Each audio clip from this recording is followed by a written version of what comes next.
आपने कभी सोचा कि जिस देश के किसान मेहनत करके दूसरों का पेट भरते हैं, पूरे देश का पेट भरते हैं, आज वही किसान भूखे और कर्ज में डूबे हुए हैं। भारत में सन 2000 और 2016 के बीच में 16 साल हो गए। 16 साल के पीरियड में किसानों को 45 लाख करोड़ रुपए का नुकसान हुआ। जहां खेती को ही एक धर्म के नजरिए से देखा जाता है, जहां खेती को ही एक रोजगार के नजरिए से देखा जाता है, लेकिन आज की स्थिति ये है कि आज अन्नदाता हमारे देश के वो आत्महत्या करने को मजबूर है। हमारे देश की सरकारें कहती हैं कि कृषि अगर लाभकारी हो गई तो नेताओं की राजनीति डूब जाए। लेकिन सबसे अहम सवाल है कि आखिर क्या उनकी ऐसी मजबूरी है, आखिर कैसी ये सिस्टम है तो हमारे देश के किसान को इतनी सुरक्षा, इतनी सिक्योरिटी नहीं दे सकती कि वो आत्महत्या करने को मजबूर है। इतना ही नहीं, हमारे पड़ोसी देश हो या फिर यूरोप, वर्ल्ड के अन्य तमाम देशों में भी किसान है, लेकिन वो अमीर है, टेक्नोलॉजी से लैस है। लेकिन हमारे भारतीय किसान आज एक ट्रैक्टर के लिए मोहताज होते हैं, आज एक खेत में सिंचाई के लिए मोहताज होते हैं, वो भी नेचर पर डिपेंड होते हैं। तो नमस्कार दोस्तों, आज के इस वीडियो, आज की इस रिपोर्ट में हम समझेंगे भारत के किसान की असली कहानी। आखिर भारत के किसान दुनिया के किसानों की अपेक्षा गरीब क्यों होते जा रहे हैं? आखिर ये सिस्टम, ये गवर्नमेंट की पॉलिसी कहाँ फेल हो जाती है कि आज किसान कर्ज में डूबकर आत्महत्या कर लेते हैं? सुनने में थोड़ा अजीब नहीं लगता कि जो किसान इस देश का रीढ़, इस देश का बैकबोन माना जाता है, वो किसान आत्महत्या कर रहा है। वो किसान आज गरीबी, आज कर्ज में डूबा हुआ है। हमें ये चीज देखने को मिलता है कि वर्ल्ड के अन्य तमाम देश में भी जो किसान है वो किसान से मालिक बन गए, लेकिन आज हमारे भारत की स्थिति, दुर्दशा ये है कि आज किसान मालिक से गरीब मजदूर बनते जा रहे हैं। तो आइए जानते हैं किसान की इस गरीबी के पीछे की डार्क रियलिटी, और साथ ही इस सिस्टम को भी हम एक्सपोज करेंगे। आज इस अन्नदाता को इस हालत में ला करके छोड़ दिया है। भारत जहां आज भी 60% से ज्यादा लोग आज भी खेती पर निर्भर हैं। इन एक विडंबना देखिए, एक दुर्दशा देखिए कि आज हमारे देश की जीडीपी में कृषि की हिस्सेदारी सिर्फ और सिर्फ अब 16 से 18% रह गई है। मतलब कि जिसकी जनसंख्या आज हमारे देश में बहुसंख्यक के रूप में जानी जाती है, आज ही वो गरीबी में जी रहे हैं। आज एक भारतीय किसान की दुर्दशा की मैं सच बताऊं, आज भारत का एक औसतन किसान जो है, औसतन मंथली सिर्फ 10 से 12 हजार रुपए ही कमा पाता है। यानी कि शहर में जो एक राइडर जो सामान डिलीवरी करता है, एक राजमिस्त्री जो दीवारों की चुनाई करता है, वो इन किसानों से ज्यादा कमाई कर लेता है। और इन सब के बीच इस सरकार की पॉलिसी इतनी गंदी है कि डीजल दिन प्रतिदिन महंगा होता जा रहा है। खाद, केमिकल्स, दवाई, ये सब दिन प्रतिदिन महंगे होते जा रहे हैं। हाल ही में जब मैंने एक नाबार्ड की एक रिपोर्ट मैंने स्टडी की तो उसमें देखा गया कि बेसिकली 52% आज भी भारत में जो किसान है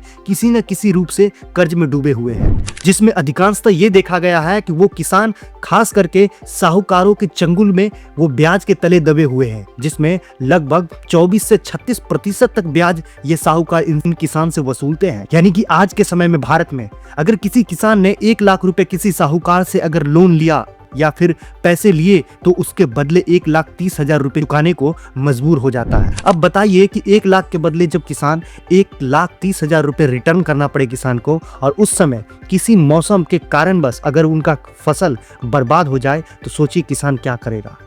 इस बात को थोड़ा और अच्छे से समझने के लिए मैं आपको भारत के कुछ ऐसे स्टेट्स का नाम बताता हूं जहां पर आज भी कृषि पर बहुत सारे लोग डिपेंडेंट होते हैं। सबसे पहले आप ये जानिए कि आज भारत में जो भी किसान है वो औसतन 70,000 रुपए कर्ज में पाए गए हैं। ये नाबार्ड की रिपोर्ट में दिया गया है। और खास करके भारत के महाराष्ट्र और तेलंगाना जैसे राज्य इन कर्ज में ज्यादातर फंसे हुए हैं। और साथ ही किसान आत्महत्या की अगर हम प्रतिशत में बात करें तो 70% किसान आज भी सालाना आत्महत्या करने को मजबूर होते हैं या फिर वो आत्महत्या कर लेते हैं। इससे भी बड़ी शर्मिंदगी की बात यह है कि जिस देश में किसान रीढ़, बैकबोन माना जाता है, आज उस देश के किसान सिंचाई के लिए जलवायु पर डिपेंडेंट है। टेक्नोलॉजी नाम की कोई चीज नहीं है, विकसित ही नहीं की जा रही है टेक्नोलॉजी। IMDB की एक रिपोर्ट बताती है कि आज भी किसान मानसून और अनिश्चित काल के लिए जो अनियमित परिवर्तन होता है मानसून में, उस वजह से आज वो बर्बाद हो रहे हैं। तभी तो भारत में आज भी 60% से ज्यादा किसान आज भी रेनफेड पर डिपेंडेंट है। यानी कि बारिश होगा तभी उनका फसल सक्सेसफुल ग्रो कर पाएगा। नहीं दोस्तों, ये गवर्नमेंट तो किसान के नाम पर MSP जैसे पॉलिसी तो लाती है, जिसमें मिनिमम सपोर्ट प्राइस के नाम पर ये डंके तो बजाए जाते हैं बड़े बड़े मंच पर चुनाव के वक्त, लेकिन किसान को इन सब के बावजूद भी ठीक से किसान तक ये MSP का प्राइस नहीं पहुंच पाता है। ये बिचौलिए अधिकारी, ये बिचौलिए जो भी लोग होते हैं वो इस पैसे को गमन कर लेते हैं। रिपोर्ट आपको भी शॉकिंग कर देगी कि सिर्फ भारत में 6% किसान को ही इस MSP का लाभ मिल पा रहा है आज।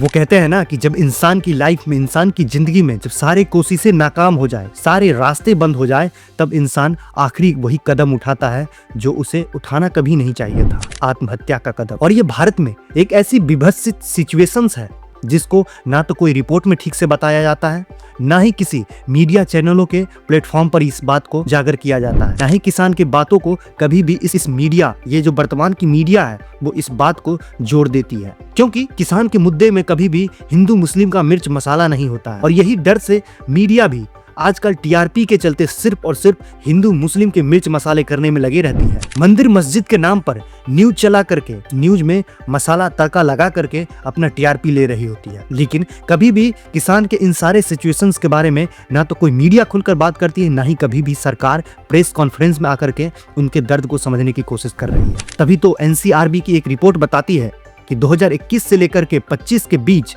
लगभग 11,000 किसान आत्महत्या कर चुके हैं। यानी कि हर दिन 31 ऐसे किसान थे जो आत्महत्या करने की कोशिश किया। खास करके वही कैपिटल वाला राज्य, मुंबई कह के समझते हैं, वही कैपिटल वाला राज्य जहां सबसे ज्यादा किसान आत्महत्या कर रहे हैं। तो दोस्तों, ये सब कोई आंकड़ा नहीं था, ये सब भारत के 60% आबादी के बर्बाद होते हुए सपने हैं, जिसका जिम्मेदार कोई और नहीं बल्कि इस देश के सत्ता में बैठी सरकार है। सरकार तो चुनाव से पहले आती है और मंच पर आकर के बड़े बड़े वादे करते हैं, प्रधानमंत्री सम्मान निधि योजना जैसे बीमा और स्कीम लाए जाते हैं, लेकिन क्या ये योजना सही लोगों तक पहुंच पाती है? तो जरा ठहरिए, मैं इस बात को भी अब क्लियर कर देता हूँ। CAG की एक रिपोर्ट बताती है प्रधानमंत्री फसल बीमा योजना के तहत 2022 में मात्र 42% किसानों को ही इस चीज का लाभ मिल पाया है। बाकी किसानों के जो हिस्से के जो पैसे होते हैं, जो फंड होते हैं इन योजनाओं के द्वारा जो भी आवंटित किए जाते हैं, वो सब बिचौलिए अधिकारी खा जाते हैं, ये नेता खा जाते हैं।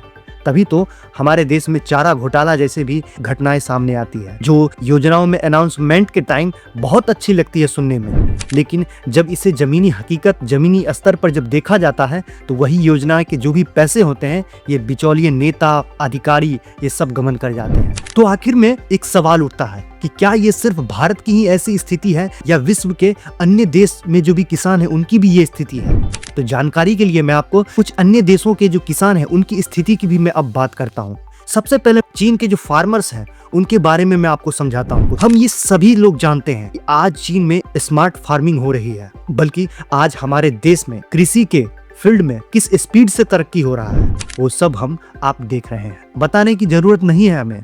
एक और सीक्रेट बात बताऊं, आज अगर मैं किसान की सालाना औसतन कमाई की बात करूं ना, तो उनका सालाना औसतन कमाई का जो रेशियो है वो 2.5 से 3 लाख रुपए है, और भारत के सिर्फ और सिर्फ 1,20,000 से लेकर के 1.5 लाख रुपए तक। यूरोप के जो किसान हैं उनके लिए खेती करना एक उद्योग से कम नहीं है, क्योंकि आज यूरोप में किसानों को 30 से 40% तक की सब्सिडी प्रोवाइड की जाती है, लेकिन भारत में सब्सिडी के नाम पर उस पैसे को ही गमन कर लिया जाता है अधिकारियों के द्वारा। अब ये सारे तुलनात्मक अध्ययन से एक बात तो साफ हो जाता है कि जिस भी देश ने किसान, अपने देश के किसान को प्रोड्यूसर की तरह सम्मान किया, एक उद्योगपति की तरह सम्मान किया, उस देश के किसान, उस देश के फार्मर आज फल फूल रहे हैं। लेकिन भारत की दुर्दशा, भारत की दुर्भाग्य ये है, आज एक इक्विपमेंट लेने के लिए जाते हैं, आज ट्रैक्टर लेने के लिए जाते हैं, उनके ऊपर 14 से 16% तक का ब्याज चार्ज किया जाता है। वहीं बड़े बड़े बिजनेसमैन अगर एक लग्जरी कार खरीदने जाएंगे तो उनको सिर्फ और सिर्फ 5 से 6% तक टैक्स ही पे करना होता है। वहीं अगर उद्योगपति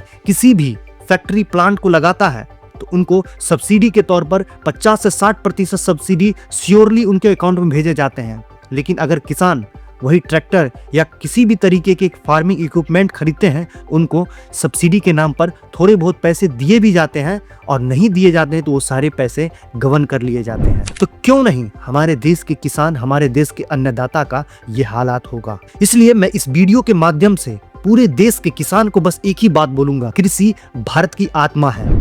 अगर आत्मा जागेगी तो जरूर हम तरक्की करेंगे। हमें अपने देश के जो भी किसान हैं उनको एक वोट बैंक की तरह नहीं ट्रीट करना चाहिए, बल्कि एक बिल्डर्स, बल्कि एक उद्योगपति की तरह ट्रीट करना चाहिए अब।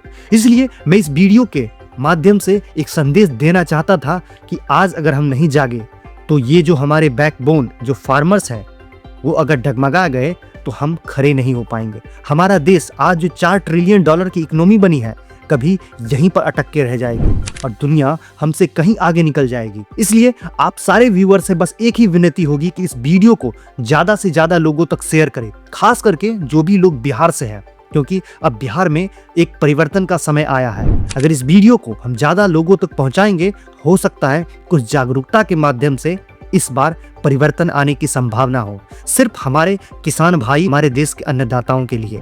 जय जवान जय किसान। अगर इस तरीके की वीडियो आपको इंफॉर्मेटिव लगी हो तो आज ही हमारे इस फैमिली का हिस्सा बनिए। आने वाले आगे के तमाम वीडियो के लिए हमारे साथ बने रहिए। मिलते हैं अगले नई इंफॉर्मेटिव वीडियो के साथ, तब तक के लिए जय हिंद।